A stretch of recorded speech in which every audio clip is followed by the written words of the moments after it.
కనిపిస్తోంది. రకరకాల ఇష్యూస్ జరుగుతున్నాయి. ఏమంటారు, మీ అభిప్రాయం ఏంటి? ముందుగా ప్యానల్లో ఉన్న మిత్రులు అలాగే ఏబిఎన్ వీక్షకులందరూ కూడా శుభోదయం. మనకి ప్రకృతి నుంచి కొన్ని పాఠాలు నేర్చుకుంటాం మనం.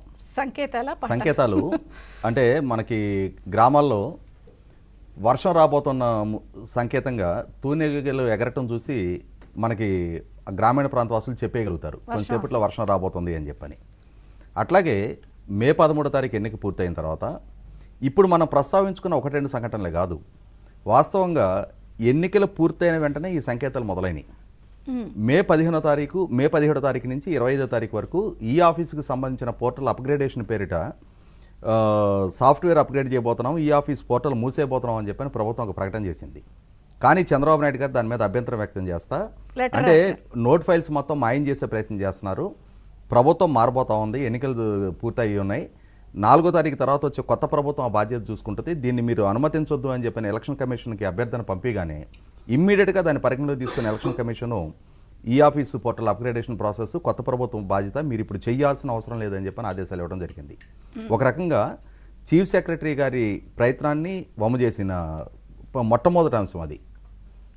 ఆ తర్వాత కన్ఫర్డ్ ఐఏఎస్లో ఇంటర్వ్యూస్ గురించి యూపీఎస్సీకి లేఖ రాసి యూపీఎస్సీ నుంచి జూన్ 6వ తారీఖు షెడ్యూల్ అయిన ఇంటర్వ్యూస్ను ముందుగానే జరపడానికి అనుమతించండి అని చెప్పని చీఫ్ సెక్రటరీ గారు యూపీఎస్సీకి రాసిన లేఖ విషయంలో కూడా చంద్రబాబు నాయుడు గారి అభ్యర్థన మేరకు యూపీఎస్సీ జూన్ 25వ తారీఖుకి వాయిదా వేయడం జరిగింది.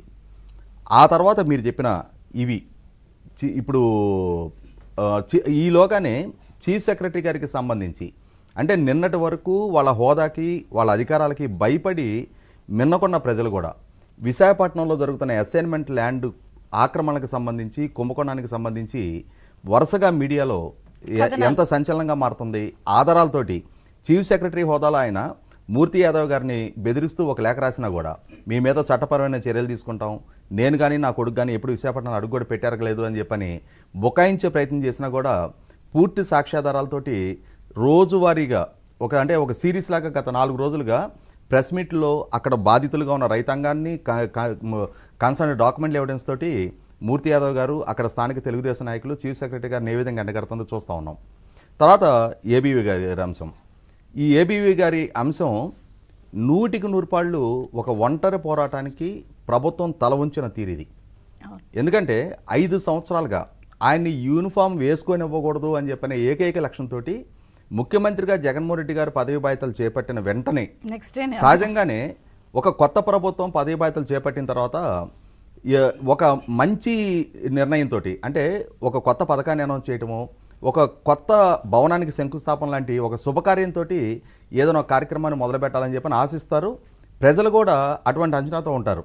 ఎందుకంటే చాలా హై ఎక్స్పెక్టేషన్ తోటి 170 స్థానాలు ఉన్న సభలో 151 స్థానాలతో ఆయనకు అధికారం కట్టబెడితే రాష్ట్రాన్ని భవిష్యత్తు తీరం వైపు నడిపించగలిగే నాయకుడు అని చెప్పని ప్రజలకు అంచనాతో ఆయనకు అధికారం కట్టబెడితే ఆయన చేసిన వెరీ నెక్స్ట్ డే తీసుకున్న మొట్టమొదటి నిర్ణయం ఏంటి అంటే ఏబీ వెంకటేశ్వరరావు గారిని విధుల నుంచి దూరం చేయటం, మొదటి వారంలో ప్రజావేదిక కూల్చివేత, ఇసుక పాలసీ రద్దు, అన్నా క్యాంటీన్ రద్దు, ఇట్లాంటి ఒక విధ్వంసకర పవర్ పర్చేసింగ్ అగ్రిమెంట్లు రద్దు.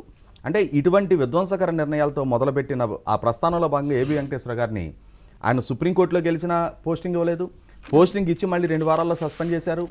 ఆ తర్వాత సెంట్రల్ అడ్మినిస్ట్రేటివ్ ట్రిబ్యునల్ మే 8వ తారీఖు రోజు ఒక స్పష్టమైన ఆదేశాలు ఇచ్చినా కూడా చీఫ్ సెక్రటరీ ఆధ్వర్యంలో మరొకసారి దాన్ని అడ్డుకునే ప్రయత్నం చేయటం, ఆ అడ్డుకునే ప్రయత్నం కూడా clear case of constitutional violation. ఎందుకంటే కోడ్ ఆఫ్ కాండక్ట్ అమల్లో ఉన్న సందర్భంగా ఏబీ వెంకటేశ్వరరావు గారికి క్యాట్ ఇచ్చిన ఆదేశాలతో ఆయన చీఫ్ సెక్రటరీ గారికి దరఖాస్తు ఇచ్చిన తర్వాత దాన్ని ఎలక్షన్ కమిషన్కి పంపించాలి.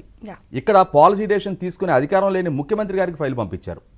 అంటే ఒకటి చీఫ్ సెక్రటరీ తప్పు చేస్తే దాని మీద ఆ నోట్ ఫైల్ మీద రిమార్క్ రాసి ముఖ్యమంత్రి రెండో తప్పు చేశారు. ఎందుకంటే ఆయనకి అసలు పాలసీ డెసిషన్ తీసుకునే అధికారం లేదు, ఇప్పుడు కోడ్ ఆఫ్ కాండక్ట్ అమల్లో ఉంది. ఇట్లాంటి వైలేషన్స్కి పాల్పడుతున్న సందర్భంలో గౌరవ హైకోర్టు తీర్పు అంటే వారం రోజులు లేట్గా అయినా సరే తీర్పు అనుకూలంగా వచ్చిన తర్వాత ఒక కాంటుబట్టి సిచ్యువేషన్లో ప్రభుత్వం తలొగ్గి ఏబీ వెంకటేశ్వర గారికి నియామక ఉత్తర్వులు ఇవ్వటం అనేది ఖచ్చితంగా ఒక ఆహ్వానించదగ్గ పరిణామం. అంటే ఏ లక్ష్యంతో అయితే ఆయన సస్పెన్షన్ పీరియడ్లోనే రిటైర్మెంట్ చేయించాలని చెప్పని ప్రయత్నం చేశారో ఆ ప్రయత్నం నుంచి వెనకడిగేసినట్టయింది. అన్నిటికన్నా ముఖ్యంగా సజ్జల రామకృష్ణారెడ్డి ఇప్పటి వరకు ఒక రాజ్యాంగేతర శక్తిలాగా, ఎందుకంటే ఇదే సజ్జల రామకృష్ణారెడ్డి సెప్టెంబర్ 9వ తారీఖు చంద్రబాబు నాయుడు గారు అరెస్ట్ అయిన తర్వాత ఆ రోజు లోకేష్ భీమవరంలో పోలీసులతోటి ఒక ఆర్గ్యుమెంట్లో ఇన్వాల్వ్ అయ్యాడు అని చెప్పని ప్రెస్ మీట్ పెట్టి ఇతను మాకున్న బలము బలగంతో తండ్రి కొడుకుని భూస్థాపితం చేస్తామని చెప్పని స్టేట్మెంట్ ఇచ్చాడు. మరి ఈ రోజు ఇతని మీద కేసు నమోదైంది. పరిస్థితులు పరిణామాలు ఎప్పుడు ఒకే రకంగా ఉండవు. మనకి గ్రామాల్లో ఒక నానుడు ఉంది, ఎప్పుడు ఒకే ఇంటి మీద వెన్నెల ఉండదు, ఒకే ఇంటి మీద చీకటి ఉండదు. ఖచ్చితంగా నిన్నటి వరకు మీరు చలాయించిన అధికారం మీతో ఉండదు అనేది ఇప్పటికీ ఒక స్పష్టత వచ్చేసింది ప్రజల దగ్గర నుంచి. ఇటువంటి పరిస్థితుల్లో మరి ఇంతగా రెచ్చిపోయి ప్రవర్తించి ఈ రోజుకి కూడా ఇవాళ 1వ తారీఖు, ఈ 1వ తారీఖు కూడా ప్రభుత్వం దగ్గర నుంచి ప్రజలు కట్టిన పన్నుల ద్వారా జీతం తీసుకుంటా ఉన్నాడు అతను. కానీ తాను ఒక ప్రభుత్వం నుంచి జీతం తీసుకుంటున్న సలహాదారు అనే అంశాన్ని విస్మరించి వైసీపీ పార్టీలో అతనికి ప్రధాన కార్యదర్శిగా ఒక పదవి ఉంది. ఆ పదవికే న్యాయం చేస్తా ఇష్టారీతన చెలరేగిపోయిన సజ్జల రామకృష్ణారెడ్డి నేను బియాండ్ కాన్స్టిట్యూషన్ అనుకుంటా ఉన్నాడు ఇప్పటిదాకా. ఇది ఆరంభం మాత్రమే. అతని ద్వారా జరిగిన ఉల్లంఘనలు, అతని అత్యుత్సాహ ప్రదర్శన, అతనికి అయిన ఖర్చు 160 కోట్లు అని చెప్పని ఆర్టీఐ ద్వారా ఇప్పటికే అంటే మనకి తేడతలం అయ్యింది. రేపు రోజున 160 కోట్లు కూడా అతని దగ్గర నుంచి రికవరీ చేయాలి. మాట్లాడదాం మనం. ఎందుకంటే ఒకటి మీరు అన్నారు ప్రకృతి సంకేతాలు ఇస్తుంది, లేకపోతే ముందే పసిగడుతుంది అని చెప్పేది సినిమాలో అన్నట్టు నిజంగానే మరి పసిగట్టారా లేదా, సెఫాలజిస్టులు ఎంతవరకు పసిగట్టారు?